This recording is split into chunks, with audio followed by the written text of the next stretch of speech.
BTTH novel के previous episode में हमने देखा था शाओयान बीस्ट टेरिटोरी में पहुंच गया था अपने मास्टर याओलाओ के लिए सोल बेबी फ्रूट को कलेक्ट करने के लिए, और वहां उसकी फाइट फेतियान के साथ हो जाता है जिसको शाओयान ने बहुत ही आसानी के साथ हरा दिया था, जिस पर विड लाइटनिंग पैविलियन के मास्टर को काफी ज्यादा गुस्सा और उसके साथ साथ वहाँ पे प्रेजेंट हुए दो बीस्ट ने शाओयान पर अटैक भी कर दिया था। लेकिन शाओयान बड़ी ही इंटरेस्टिंग तरीके से उन दोनों के हमले को रोक लिया था, जबकि वो दोनों ही शाओयान से बहुत ही ज्यादा पावरफुल थे। फिर भी शाओयान उन दोनों के अटैक को बहुत ही आसानी से रोक लेता है और शाओयान की पावर्स को देखकर वहाँ पे प्रेजेंट हुआ हर एक विड लाइटनिंग पैविलियन का बंदा हक्का बक्का रह जाता है। फिर विड लाइटनिंग पैविलियन का मास्टर जब शाओयान के ऊपर हमला करने के लिए आगे बढ़ता है, उससे शाओयान के पीछे बियर हार्ट, जियान, टियानहुई और लिटिल फेरी डॉक्टर दिखाई देते हैं, तो वो पीछे हट जाता है क्योंकि शाओयान के पूरे टीम मेंबर्स डाओ जून लेवल पर थे। और वो जब फील करता है अगर वो गलती से भी शाओयान के ऊपर हमला करता है तो शाओयान के सारे दोस्त उसी के ऊपर ही भारी पड़ जाएंगे, तब वो अपनी पूरी टीम को लेके वहाँ से पलटन हो जाता है। अब शाओयान अपने सारे दोस्तों के साथ मिलकर एंशिएंट रुइन के बारे में बात करता है। अब जब वो रात में आसपास की चीजों को चेक करने के लिए जाता है, अचानक से वो बेहोश हो जाता है और नींद में वो शूनर और क्वीन मेड्यूसा की फाइट को देखती है। जब वो अपनी नींद से जग जाता है, उसको पता चलता है जियान के ऊपर कोई तो हमला कर रहा है। अब शाओयान जब ब्लैक रोब पहने हुए वो बंदे को पकड़ने की कोशिश करता है, उसको पता चलता है कि ये कोई असली इंसान नहीं है, ये बस उस इंसान की सोल पावर है। अब ये सारी बातों को जब जियान सुनती है वो बहुत ही ज्यादा डर जाती है और शाओयान को वो अननोन ब्लैक रोब वाले बंदे से कुछ फैमिलियर वाइब्स आता है, क्योंकि मैं आपको बता दूं ये जो लड़की है ये असल में शाओयान से पहले मिल चुका है और शाओयान का एक अच्छा दोस्त भी है, और ये सारी चीजें हमें आगे जाकर पता चलेगा। और वो बंदे के वहाँ से जाने के बाद लिटिल फेरी डॉक्टर और टियानहुई को डाउट होता है कहीं ये वही बंदा तो नहीं जो नेदर पाइथन फैमिली के सारे बंदों को किडनैप करके ले रहा है। अब शाओयान जिस तरह से करके अपने सारे दोस्तों को रेस्ट करने के लिए अपने अपने टेंट में भेज देता है। अब नोवेल के आगे के पार्ट्स में हमें दिखाया जाता है सुबह होने के बाद, जहाँ पर लिटिल फेरी डॉक्टर, मास्टर टियानहुई, शाओयान, जियान और बाकी के सभी लोग एक माउंटेन के टॉप रेंज पर पहुंच चुके थे, जहाँ उनके सामने एंशिएंट रेंज का गेट ओपन हो चुका था और शाओयान के ग्रुप के साथ साथ और बहुत सारे लोग मधुमक्खी की तरह वही एंशिएंट गेट के पास जाने लगे थे। अब शाओयान माउंटेन के टॉप से नीचे की तरफ देखता है, जहाँ पर बहुत सारे लोग काफी स्पीडली वही माउंटेन के टॉप के ऊपर आने की कोशिश कर रहे हैं। टाइम पर शाओयान बोलता है कि अच्छा हुआ हमने मुकुइन और बाकी के लोगों को बाहर रहने की सलाह दी। इसी टाइम पर शाओयान का नजर जाता है मिस फेंग क्विंगर के ऊपर, जो कि शाओयान को देखते हुए इशारों में उसको मारने के लिए धमकी देती है, क्योंकि बेचारी मिस फेंग क्विंगर को तो पता ही नहीं है शाओयान हमारा डाउजून लेवल पर ब्रेक थ्रू कर चुका है। और ये देखकर एंशिएंट ड्रैगन बियर और शाओयान स्माइल कर रहे होते हैं। और तभी हमें वहाँ पर आइस रिवर वैली के मास्टर, विड लाइट पैविलियन के मास्टर और प्रोफाउंड जुआन सेट के मास्टर, उन सबको दिखाया जाता है और इन सब के साथ शाओयान का पहले से ही अच्छा खासा दुश्मनी हो चुका है। अब मिस फेंग क्विंगर शाओयान के फेस की वो मिस्टीरियस से स्माइल को देखकर समझ जाते हैं शाओयान कितना ज्यादा ताकतवर हो चुका है। अब इसी टाइम पर फेंग क्विंगर का भाई फेंग क्विंगर को बोलता है कि क्या यही वो बंदा शाओयान है जिसके पास तुम्हारे हिसाब से हमारा हेवन डेमन फिनिक्स ट्राइब का एसेंस ब्लड है? ये सुनकर फेंग क्विंगर बोलती है हाँ यही वो लड़का है, लेकिन सबसे अनएक्सपेक्टेड बात ये है कि इसके साथ मिले हुए मुझे बस कुछ साल ही हुए हैं, लेकिन उसके बावजूद ये ऑलरेडी डाउजून लेवल पर ब्रेक थ्रू कर चुका है। अब ये सुनकर फेंग क्विंगर का भाई हंसते हुए बोलता है सिर्फ डाउजून? तुम बिल्कुल भी टेंशन मत लो, तुम्हें इस बार ट्राइब की इनहेरिट्रेस मिल जाएगी, तब तुम्हारे लिए भी डाउजून लेवल पर ब्रेक थ्रू करना कोई बड़ी बात नहीं होगी। और जहाँ तक बात रही ये शाओयान की, तुम इसको मेरे ऊपर छोड़ दो, इसके पास हमारे हेवन डेमन फिनिक्स ट्राइब का फिनिक्स ब्लड है या नहीं हमें ये एग्जामिनेशन के बाद मालूम पड़ जाएगा। अगर इसने वो एसेंस ब्लड को स्पैलो कर भी लिया है तब भी हमें इसके ब्लड में से रिफाइन कर लेंगे। अब ये सुनकर फेंग क्विंगर हंसते हुए अपने सर को हिलाने लगती है। अब कुछ टाइम के बाद शाओयान अपने आसपास प्रेजेंट हुए कुछ और फैमिलियर फेस को भी ढूंढ लेता है और उनमें से कुछ ऐसे लोग भी हैं जिनके साथ शाओयान का बहुत गहरी दुश्मनी है। दरअसल शाओयान जब सेंट्रल फ्लेम में आया था वो नहीं चाहता था उसका यहाँ पर इतने सारे दुश्मन हो, लेकिन अलग अलग रीजंस की वजह से उसका यहाँ पर बहुत सारे दुश्मन बन गए थे। इतना तो उसके दोस्त भी नहीं थे यहाँ पर जितना दुश्मनों को शाओयान पाल रहा था। अब इसी टाइम पर शाओयान को कोई पीछे से काफी प्यार से बोलता है हे शाओयान तुम तो यहाँ पर हो। अब शाओयान जब पीछे मुड़ता है उसको एक पीछे से ओमेन दिखाई देती है जो कि लाल कलर की ड्रेस को पहनी हुई होती है। अब जब शाओयान उस लड़की को गौर से देखने लगता है उसे पता चलता है ये तो टेंग हुआर है। ये देखकर शाओयान अपने मन ही मन सोचने लगता है अगर ये यहाँ पर प्रेजेंट है तो फिर बर्निंग फ्लेम वैली के मास्टर टेंगजन भी यहीं पर ही होंगे। तो अब शाओयान अपने चारों तरफ देखने लगता है कहीं टेंगजन भी यहीं पर प्रेजेंट तो नहीं है। अब कुछ टाइम के बाद शाओयान देखता है कि कोई एक बुढ़ा सा इंसान उसको देखकर स्माइल ही स्माइल कर रहा था और वो कोई और नहीं बर्निंग फ्लेम वैली के मास्टर टेंगजांग ही होते हैं। अब मास्टर टेंगजान हंसते हुए शाओयान को बोलते हैं अरे मेरे यंग फ्रेंड शाओयान हम दोनों को मिले हुए बहुत साल हो गए हैं, लेकिन तुम अभी भी पहले की तरह बहुत ही ज्यादा ज्यादा एनर्जेटिक लग रहे हो और मैंने तुम्हें जब लास्ट टाइम देखा था उसके हिसाब से अभी के लिए तुमने अपने बॉडी के अंदर बहुत ही जल्द अपने स्ट्रेंथ को भी डेवलप कर दिया है। और मैं आपको बता दूं, बर्निंग फ्लेम वैली को सेंट्रल फ्लेम में एक टॉप फैमिली के हिसाब से कंसीडर किया जा सकता है। और ऊपर से सेंट्रल फ्लेम पर टेंगजान का नाम बहुत ही ज्यादा खास है, जिसके चलते मास्टर टेंगजेन अपने अपीयरेंस की तरफ बहुत सारे लोगों को अट्रैक्ट करते हैं। अब इस चीज को देखकर फेंगक्विंगर और विंगजूजे जैसी एक्सपर्ट की आंखें नम हो जाती है, क्योंकि उन लोगों को कभी भी एक्सपेक्ट नहीं था शाओयान का बर्निंग फ्लेम वैली के साथ इतना अच्छा रिलेशनशिप होगा। और सबसे हैरान करने वाली बात तो ये है, बर्निंग फ्लेम वैली के मास्टर टेंगजान शाओयान के साथ ऐसे बात कर रहे थे जैसे उनके आसपास के जो लोग प्रेजेंट है उन लोगों को उन्होंने अभी तक देखा ही ना हो। अब इसी टाइम पर दोबारा से टेंगजान शाओयान को बोलते हैं, हम दोनों को मिले हुए सिर्फ 2 साल हुए हैं और उसके अंदर ही अंदर तुम सिर्फ पिल टावर के पिल गैदरिंग कंपटीशन के चैंपियन नहीं रहे, बल्कि तुमने तो डाउजन लेवल को भी ब्रेक थ्रू कर दिया। डाउजन मतलब 9th लेवल। और ये चीज देखकर मुझे भी खुद के ऊपर शर्म आ रही है। और ये सारी चीजें टेंगजान अपने दिल से शाओयान को बोल रहा था। अब ये सुनकर शाओयान खुश होते हुए थैंक यू बोलता है और टेंगजान को पूछता है, क्या आप बर्निंग फ्लेम वैली के मास्टर टेंगजान आप यहाँ पर इस एंशिएंट ट्रेजर्स को कलेक्ट करने आए हो? ये सुनकर टेंगजान हंसते हुए बोलते हैं, क्योंकि ये जगह डाउ शेंग लेवल के बंदूक से छोड़ा गया है, मतलब 10th लेवल के बंदूक से छोड़ा गया है, तो इसके अंदर प्रेजेंट में बहुत सारी चीजें बहुत ही ज्यादा वैल्यूएबल होगा और बहुत ही ज्यादा रेयर भी होगा। और क्योंकि बहुत सालों बाद ये चीज यहाँ पर अपेयर हुआ है, तो मुझे एक बार तो ये सारी चीजों को देखना था ही। अब टेंगजान अपनी चारों तरफ की चीजों को ऑब्जर्व करने लगते हैं और वहाँ पे प्रेजेंट हुए लोगों के फेस के एक्सप्रेशन से वो समझ गए थे कि यहाँ पे प्रेजेंट हुए बहुत सारे बड़े बड़े ट्राइब्स शाओयान के दुश्मन हैं। अब इसी टाइम पर टेंगजान शाओयान को बोलते हैं, मेरी यंग फ्रेंड शाओयान, यहाँ पर तुम्हारा सिचुएशन मुझे कुछ खास अच्छा नहीं लग रहा। ये सुनकर शाओयान ये बातों का काफी कैजुअल तरीके से रिप्लाई देते हुए बोलता है, मेरा बस किस्मत खराब है। अब टेंगजान बोलते हैं, अगर एंशिएंट ट्रेन के अंदर एंटर होने के बाद तुम्हें कोई हेल्प की जरूरत हो तो फिर तुम मुझे जरूर बता सकते हो। तुमने जो मेरे लिए फायर बुद्धि सत्व पिल को रिफाइन किया था वो मेरे लिए एक बहुत बड़ा हेल्प था, तो मेरे ऊपर तुम्हारा एक बड़ा सा एहसान है। ये सुनकर शाओयान हंसते हुए अपने सर को हिलाने लगता है और बोलता है कि अगर अंदर जाके सिचुएशन इतना ज्यादा बदतर हो जाएगा तो मैं जरूर आपसे मदद मांग लूंगा। और मैं आपको बता दूं, इतने सारे पावरफुल दुश्मन होने के बावजूद बर्निंग वैली के मास्टर टेंगजेन शाओयान का सिर्फ इसलिए मदद कर रहे थे क्योंकि शाओयान ने पास्ट में टेंगजान का हेल्प किया था। और दूसरी चीज होती है शाओयान का आइडेंटिटी। और मैं आपको बता दूं, बीटीटीएच में डाउजन लेवल मतलब 9th लेवल का उतना ज्यादा कुछ स्पेशल ट्रीटमेंट नहीं है, लेकिन जैसे कि हम सबको पता है शाओयान एक 8th ग्रेड का अल्केमिस्ट भी है, जो कि बैटल थ्रू द हेवन में बहुत बड़ी चीज है। और गिन चुनकर ये पूरे डाउ के कॉन्टिनेंट में ऐसे खूब कम बंदे मिल जाएंगे जो इतना ज्यादा हाई टायर के पिल सीट में एग्जिस्ट करते हैं। और अगर सिर्फ डाउजन लेवल का बात होता तो फिर बर्निंग फ्लेम वैली के मास्टर टेंगजेन शाओयान को इतना खास पसंद नहीं करते, लेकिन श्रैन के नाम के आगे अल्केमिस्ट गुरु का स्टेटस है, जिसकी वजह से मास्टर टेंगजेन भी शाओयान का साथ दे रहे थे। अब आगे जियान बोलती है, तो क्या ये सब लोग तुम्हारे साथ फाइट करना चाहते हैं? अगर ऐसा होने वाला है तो फिर भी तुम्हें डरने की कोई जरूरत नहीं, क्योंकि मैं तुम्हारे साथ हूँ, तो चलो इन सब से फाइट करते हैं। तो ये सुनकर शाओयान बोलता है, अभी के लिए ये सारी चीजों की कोई जरूरत नहीं, क्योंकि वो लोग तो हमारे ऊपर अटैक नहीं कर रहे हैं, तो हम क्यों फालतू में ही इनके ऊपर हमला करें, नहीं तो हमारे सामने बहुत सारे बिन बुलाए प्रॉब्लम्स आ जाएंगे। और याद रखो, यहाँ पे सारे लोगों का टारगेट एंशिएंट ट्रेन में प्रेजेंट हुए वो बेबी सोल फ्रूट है। अभी यहाँ पर हमें दिखाया जाता है एंशिएंट ट्रेन के सामने जो शील्ड लगा हुआ था वो टूट जाता है, जिसे देखकर काफी सारे लोग ट्रेजर के लालच में काफी स्पीडली आगे की ओर बढ़ने लगते हैं। अभी इसी टाइम पर जियान बोलती है, ओए तुम सब लोग कहाँ जा रहे हो? तुम सब मुझसे कभी भी आगे नहीं जा सकते। तो ये सुनकर शाओयान जियान को रोकते हुए बोलता है, जल्दबाजी बिल्कुल भी अच्छी चीज नहीं है, मुझे यहाँ पर कुछ तो गड़बड़ लग रही है। अभी इसी टाइम पर हम देखते हैं वहाँ पे एक एनर्जी रिलीज होता है और जो लोग पहले उसके अंदर घुस गए थे उन सबकी जान चली जाती है। और यहाँ पर हमें पता चलता है एंशिएंट ट्रेन का वो शील्ड अभी पूरी तरीके से डिस्ट्रॉय हुआ ही नहीं है, जिसकी वजह से वो सब मारे गए। ये देखकर जियान बहुत ही ज्यादा हैरान हो जाती है और बोलती है कि ये शील्ड एंशिएंट ट्रेन के ऊपर बहुत ही सालों से है, लेकिन अभी भी इसके पावर इतना ज्यादा है कि उसने एक ही वार में इतने सारे लोगों को मार दिया। अब अपने सामने ये सारी चीजें होते हुए देख आइस रिवर वैली के मास्टर और वेट लाइटनिंग पैविलियन के मास्टर बोलते हैं कि बेवकूफ लोग जो कि यहाँ पर ट्रेजर लेने के लिए नहीं, बेमौत मरने के लिए आए थे। यहाँ पर हर एक कदम पर इतना ज्यादा खतरनाक चीजें हैं कि बस तुम्हारा एक गलती और सबका खेल खत्म। अब हमें दिखाया जाता है सारे लोग एक एक करके अंदर की तरफ जाने लगते हैं। तो शाओयान भी बोलता है, चलो दोस्तों अब हमें भी अंदर जाना चाहिए। अब हमें एंशिएंट ट्रेन के अंदर दिखाया जाता है कि सारे लोग काफी स्पीडली अंदर जा रहे होते हैं, लेकिन वो सब देखते हैं उनके सामने बहुत ही बड़ा सा लावा का पुल बना हुआ होता है, जिसके अंदर गिरकर और भी लोग मारे जाते हैं। तो आइस रिवर वैली के मास्टर अपने पावर्स का इस्तेमाल करके इस लावा के ऊपर एक रास्ता बना देते हैं। अभी इसी टाइम पर हमें दिखाया जाता है शाओयान अपनी पूरी टीम को लेकर उसके 3000 बर्निंग फ्लेम के ऊपर बैठकर आगे बढ़ने लगते हैं, जहाँ उन्हें आगे बढ़ते बढ़ते 1 घंटे हो गए थे। तो शाओयान अपने साथ जाते हुए एक बंदे को बोलता है, हमें आगे बढ़ते हुए 1 घंटे से ज्यादा हो गए हैं, लेकिन हम लोग अभी भी इस लावा को पार क्यों नहीं कर पा रहे हैं। ये सुनकर उस बंदे को भी कुछ समझ में नहीं आता। तो इसी टाइम पर लिटिल फेरी डॉक्टर वहाँ पे प्रेजेंट हुए एनर्जी को सेंस करते हुए बोलती है, ये एनर्जी बहुत ही ज्यादा स्ट्रॉन्ग है। इवन इफ तुम अपने हेवनली फ्लेम का इस्तेमाल करते हुए हमें प्रोटेक्ट कर रहे हो, लेकिन फिर भी हमें यहाँ से जल्द निकलना पड़ेगा, नहीं तो हम भी यहाँ पर मारे जाएंगे। अभी इसी टाइम पर हमें दिखाया जाता है एक बंदा वहाँ पर मारा जाता है। उन्हें देखकर मास्टर टियान हुई बोलते हैं, इस एंशिएंट रुइन का ओनर तो सच में बहुत ही ज्यादा पावरफुल था। उसने इस लावा को इतना दूर तक बनाया है कि अगर इसे कोई दाउजुन का बंदा जल्द से जल्द बाहर नहीं निकला तो यहाँ पर ही एग्जॉस्ट होकर मारा जाएगा। अब इसी टाइम पर शाओयान को कुछ याद आता है और वो खुश होते हुए सभी लोगों को लेकर उस लावा के अंदर चला जाता है और हमें पता चलता है असली रास्ता तो लावा के अंदर है। ये देखकर जियान और बियर हार्ट बहुत ही ज्यादा सरप्राइज हो जाते हैं और लिटिल फेरी डॉक्टर और टियान हुई सरप्राइज होते हुए शाओयान को पूछते हैं, तुम तो सच में बहुत ही ज्यादा स्मार्ट हो। तो ये सुनकर शाओयान बोलता है, इसका सारा क्रेडिट तो आइस रिवर वैली के मास्टर बिंग जूजे को जाता है। ये सुनकर आइस रिवर वैली के मास्टर बिंग जूजे मुस्कुराते हुए बोलते हैं, क्या बात है शाओयान, तुमने तो मेरी बातों को काफी ध्यान से सुना था। मुझे उम्मीद नहीं थी कि तुम मेरी बातों को इतने ध्यान से और गौर से सुने होंगे। अब ये सुनकर शाओयान भी मुस्कुराते हुए बोलता है, आखिर मैं सीनियर बिंग जूजे की बातों को इग्नोर कैसे कर सकता हूँ। आप मुझसे इतना ज्यादा स्ट्रॉन्ग जो है और काफी समय हो गया हम मिले नहीं। और मैं आपको बता दूं इन दोनों के बीच में भी पहले बहुत बड़ी फाइट हो चुका है। अब सीन चेंज हो के आता है विल्ड लाइटनिंग पैविलियन की मास्टर मिस फेंग किंगर और उनके भाई को दिखाया जाता है, जहाँ पर वो अपने पूरे टीम के साथ अभी भी वही लावा के ऊपर ही रास्ता ढूंढ रहे थे। इसी टाइम पर मिस फेंग किंगर बोलती है, ये रास्ता तो एंडलेस है, हम सभी लोग इतने टाइम से ये लावा के ऊपर आगे बढ़ रहे हैं, लेकिन अभी भी हम ये लावा को पार करके अपने डेस्टिनी पर नहीं पहुँचे। अभी इसी टाइम पर उन लोगों को सामने एक बोर्ड दिखाई देती है और बोर्ड में लिखा होता है कि मेरे प्यारे क्यूर से दुश्मन वुड लाइट पैविलियन के मास्टर, अगर तुम यहाँ से बाहर निकलना चाहते हो तो ये लावा के अंदर आ जाओ, क्योंकि उसके अंदर ही रास्ता है। और ये सारी चीजें कोई और नहीं, हमारा हीरो शाओयान ने ही लिखा था। तो शाओयान का ये लिखा हुआ नोटिस को देखकर वुड लाइटनिंग पैविलियन के मास्टर भड़क जाते हैं और उनको शाओयान की बातों पे बिल्कुल भी भरोसा नहीं होता और वो बोलता है कि तुम्हें क्या लगता है मैं तुम्हारी बातों पे यूं ही विश्वास कर लूंगा। लेकिन थोड़े टाइम के बाद हमें दिखाया जाता है मिस फेंग किंगर और उनके ब्रदर कुछ सोचते हुए लावा के अंदर चले जाते हैं। इसी टाइम पर वुड लाइटनिंग पैविलियन के साथ प्रेजेंट हुआ एक बंदा बोलता है, एल्डर अब हमें क्या करना चाहिए। अब इसी टाइम पर वुड लाइटनिंग पैविलियन की मास्टर उन्हें थप्पड़ मारते हुए बोलते हैं, ऑफ कोर्स हम लोग भी ये लावा के अंदर नीचे की तरफ जाने वाले हैं। अब थोड़े टाइम के बाद हमें दिखाया जाता है वो सारे लोग शाओयान के पास पहुंच जाते हैं। अब ये देखकर आइस रिवर वैली के मास्टर बिंग जूंजे बहुत ही ज्यादा सरप्राइज हो जाते हैं और बोलते हैं कि सच में तुम लोगों को इतना जल्दी इस जगह के बारे में कैसे पता चला और इन लोगों ने इतनी जल्दी ये रास्ते को कैसे ढूंढ लिया। अब इसी टाइम पर वुड लाइटनिंग पैविलियन का मास्टर आइस रिवर वैली के मास्टर से बोलते हैं, क्या बात है इस बार तो बिंग जूंजे तुम बहुत तेज निकले, लेकिन लकीली हम लोगों को भी इस जगह पे पहुंचने के लिए रास्ता मिल गया। अब इसी टाइम पर आइस रिवर वैली के मास्टर बोलते हैं कि आखिर तुम लोगों को ये जानकारी मिली कहाँ से। इसी टाइम पर जियान शाओयान से पूछता है, आखिर तुमने ऐसा क्यों किया, उन लोगों को रास्ता क्यों बताया तुमने। तो ये सुनकर शाओयान बोलता है, अगर ये सब लोग यहाँ पर रहेंगे तो ये लोग आपस में उन चीजों के लिए लड़ेंगे और इस चीज के चलते हम इस चीज का फायदा उठा सकते हैं। अब इसी टाइम पर मिस फेंग किंगर और उसका ब्रदर बोलते हैं, अच्छा तो ये है एंशिएंट रुइन एंट्रेंस के अंदर एंटर करने का गेट। अब इससे पहले कि सारे लोग आगे बढ़ते प्रोफाउंड जानसेट के सभी लोग काफी स्पीडली गेट के अंदर जाने लगते हैं। अब इसी टाइम पर हमें दिखाया जाता है वहाँ पे प्रेजेंट हुए मूर्तियाँ उन सब के ऊपर हमला कर देते हैं, जिसके चलते वो सभी लोगों का इंस्टेंट ही वहीं पर मौत हो जाता है। ये देखकर दोबारा से आइस रिवर वैली के मास्टर बोलते हैं कि आखिर तुम लोग इतना ज्यादा स्टूपिड कैसे हो सकते हो, ये एंशिएंट रुइन से बेवकूफो, यहाँ पर हर एक कदम पर एक ट्रैप लगा हुआ है जिसका एक छोटा सा नमूना तुम सभी लोग एंशिएंट रुइन्स के बाहर भी देखे थे, अब और एक नमूना यहाँ पर भी देख रहे हो। अब ये सारी चीजों को देखकर प्रोफाउंड जानसेट का मास्टर पूरे तरीके से टूट चुका था और घबरा गया था, क्योंकि सिर्फ उसे छोड़कर उसके सारे टीम मेंबर्स वहीं पर ही मारे गए हैं। अब अपने सामने प्रेजेंट हुए सारे एंशिएंट स्टैचूज को देखकर शाओयान बोलता है, ये तो सारे डीमन पपेट्स हैं, कहीं एंशिएंट रुइन के मास्टर का ये सारे डीमन पपेट्स के साथ कोई कनेक्शन तो नहीं। अभी इसी टाइम पर टाइगर बीस्ट बोलता है, ये सब तो सिर्फ एक डाउजन लेवल के पपेट है, भला ये हमारे लिए क्या ही प्रॉब्लम क्रिएट करेंगे।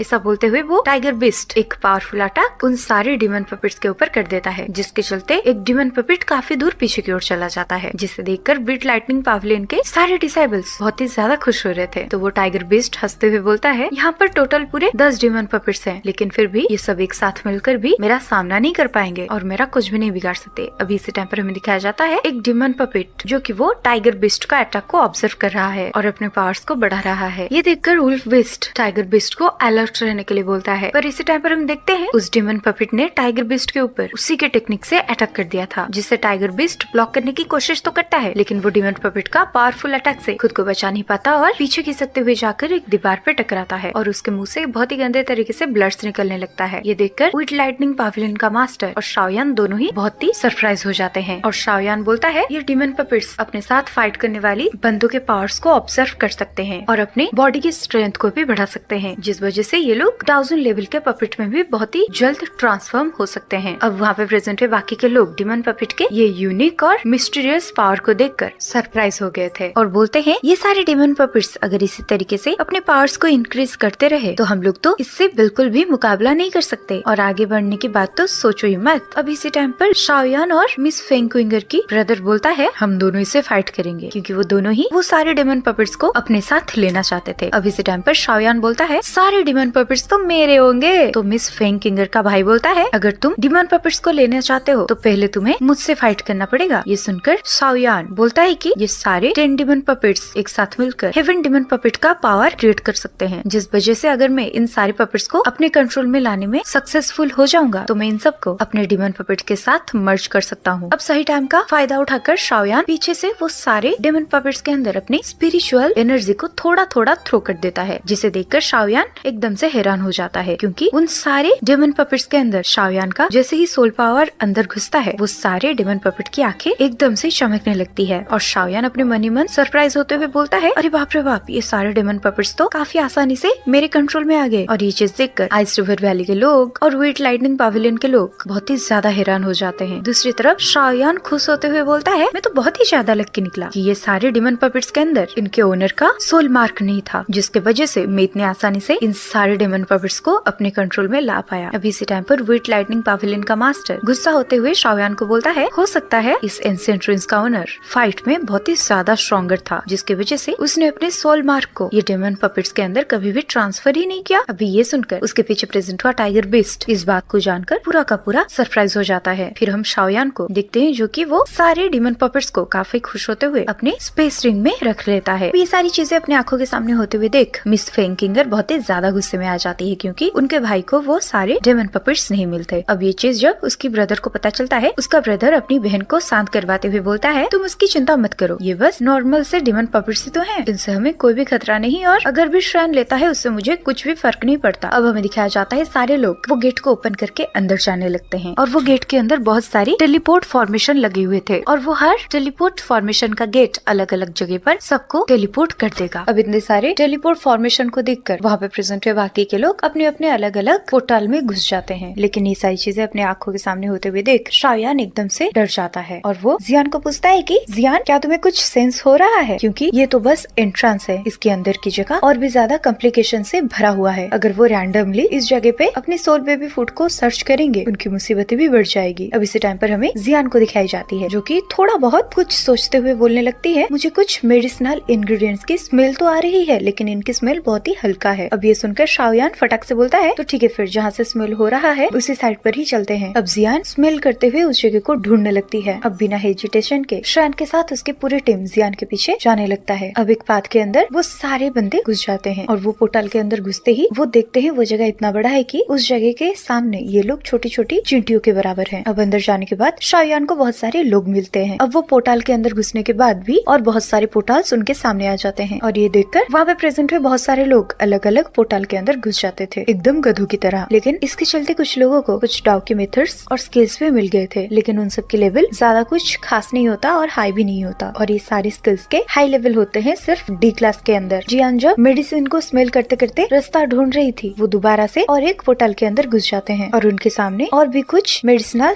हब रखे हुए थे, लेकिन उनमें से कोई भी मेडिसिनल हब्स उतना ज्यादा काम का नहीं था। अब आधे घंटे के ट्रैवलिंग के बाद उन्हें और एक पोर्टल दिखाई देता है और वो देखकर जियान रुक जाती है। अब जियान को रुकते हुए देख शाओयान की पूरी टोली आगे देखने लगता है और उसके आगे उन सबको और एक दरवाजा दिखाई देता है और वो दरवाजे को ग्रीन फॉग ने कवर करके रखा हुआ होता है। अब जियान वही डोर की तरफ पॉइंट करते हुए बोलती है यही वो जगह है जहाँ पर सबसे स्ट्रॉन्ग मेडिसिनल इंग्रेडिएंट्स की स्मेल आ रही थी। लगता है सारी के सारी यूनिक और कीमती मेडिसिनल इंग्रेडिएंट्स यहीं पर ही स्टोर करके रखा हुआ है, लेकिन मुझे नहीं पता इतने सालों के बाद ये सारी चीजों की कंडीशन कैसी रही होगी। अब ये सुनकर शाओयान बोलता है ऐसा बिल्कुल भी नहीं है। एक इलाइट 1000 लेवल के बंदे के पास ऐसे यूनिक मेथड्स होंगे जिसके चलते वो अपने सारी के सारी पावरफुल जड़ी बूटियों को रिजर्व करके रख सकता है। अब ये बोलते ही शाओयान उस जगह को अच्छे तरीके से चेक करने लगता है और उसको पता चलता है कि उस जगह के अंदर कोई भी ट्रैप्स नहीं है, तो उसके चलते वो डायरेक्ट जाकर उस दरवाजे को खोल दिया था। अब वो दरवाजा खुलते ही ऐसे बहुत सारे मेडिसिनल इंग्रेडिएंट्स की स्मेल बाहर आती है जो कि बहुत ही स्ट्रॉन्ग वाइब दे रही थी। अब ये देखकर वहाँ पे प्रेजेंट हुआ हर एक इंसान का आंखें चौड़ी हो जाती है। अब जब वो दरवाजा पूरे तरीके से खुल जाता है, वो दरवाजे के अंदर से बहुत ही ज्यादा स्ट्रॉन्ग लाइट बाहर आता है, तो शाओयान का पूरा टीम आंखें बंद कर लेता है और जब वो लाइट वहाँ से गायब हो जाता है तब जाके अपनी आंखों को खोलता है और वो सब देखते हैं उस दरवाजे के पार एक रूम नहीं, एक बड़ा सा एंशिएंट फॉरेस्ट है। और जब वो अंदर जाते हैं उनको बहुत सारी प्रीसियस मेडिसिनल ट्रीज मिलते हैं। अब ये देखकर बियर हार्ट सरप्राइज हो जाता है, बोलता है इतने सारे मेडिसिनल हर्ब्स तो मेरे 10,000 माउंटेन रेंज पर भी नहीं है। अब अपने आंखों के सामने इतने सारे यूनिक मेडिसिनल चीजों को देखकर जियान बहुत ही ज्यादा खुश हो जाती है और चिल्लाते हुए बोलती है, वाओ मैं तो पागल हो जाऊंगी ये सारे मेडिसिनल इंग्रेडिएंट्स को देखकर। और ये सारी चीजों को देखकर उसके मुंह से पानी भी निकल रहा था। अब इसी टाइम पर जियान अपने हाथों को आगे बढ़ाते हुए पकड़ती है एक गर्नोरमा